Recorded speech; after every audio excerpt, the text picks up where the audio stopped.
പ്രതിപക്ഷ നേതാവ് V D Satheesan നയിക്കുന്ന മലയോര സമരപ്രചരണ യാത്ര ഫെബ്രുവരി 1-ന് ജില്ലയിൽ പ്രവേശിക്കുമെന്ന് അഡ്വക്കേറ്റ് ഡീൻ കുര്യാക്കോസ് MP. ദേവികുളം മണ്ഡലമടങ്ങുന്ന മലയോര മേഖലയിൽ ഇടതു സർക്കാർ അധികാരത്തിൽ വന്ന 2016 മുതൽ ഇന്നുവരെ ആശ്വാസകരമായ യാതൊരു നടപടിയും ഉണ്ടായിട്ടില്ലെന്നും ജനങ്ങളെ ഉപദ്രവിക്കുന്ന നയസമീപനമാണ് സർക്കാർ സ്വീകരിക്കുന്നതെന്നും MP മൂന്നാറിൽ പറഞ്ഞു. മലയോര പ്രക്ഷോഭ യാത്ര ഫെബ്രുവരി മാസം 1-ാം തീയതി ഇടുക്കി ജില്ലയിൽ പ്രവേശിക്കുകയാണ്. അടിമാലിയിലാണ് ആദ്യത്തെ സ്വീകരണ പോയിന്റ്. രാവിലെ 10 മണിക്ക്. നമുക്കറിയാം, ദേവികുളം ഉൾപ്പെടെയുള്ള ഈ പ്രദേശത്ത് ഇടതുപക്ഷ ഗവൺമെൻറ് അധികാരത്തിൽ വന്ന 2016 മുതൽ ഇന്ന് വരെ യാതൊരു ആശ്വാസകരമായ നടപടി ഉണ്ടായിട്ടില്ല എന്ന് മാത്രമല്ല, ജനങ്ങളെ ഉപദ്രവിക്കുന്ന നയസമീപനമാണ് ഉണ്ടായിട്ടുള്ളത്. അപ്പോൾ കാട്ടാന ശല്യവും വന്യമൃഗ വിഷയവും നാൾക്ക് നാൾ വർദ്ധിച്ചു വരിക.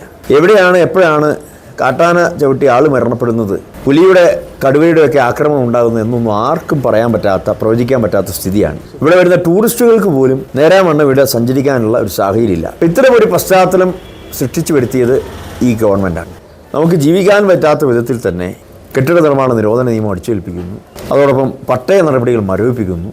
പട്ടയ നടപടികളുമായി ബന്ധപ്പെട്ട് ഏതെങ്കിലും തരത്തിൽ ആശ്വാസകരമായ ഒരു സ്ഥിതി ഉണ്ടാകും എന്നുള്ളൊരു ഘട്ടത്തിലാണ് ബഹുമാനപ്പെട്ട ഹൈക്കോടതിയും അതോടൊപ്പം തന്നെ സുപ്രീം കോടതിയിൽ നിന്നും തിരിച്ചടി ഉണ്ടാകും.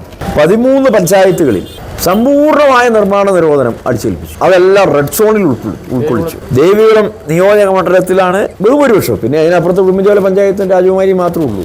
ഈ നാട്ടിലെ ജനങ്ങൾ ഇവിടെ ജീവിക്കേണ്ട എന്നുള്ളതാണ് ഇവരുടെ നിലപാട്.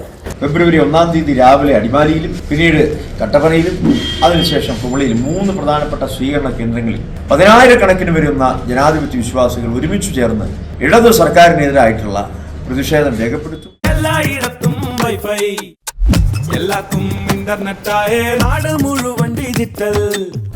നാട്ടാരെല്ലാം ബ്രൗസിംഗിലാണ്. എന്നാ സ്പീഡാ കേരള മിഷൻ. എല്ലാവർക്കും ഇന്റർനെറ്റാ, എല്ലായിടത്തും നെറ്റാ.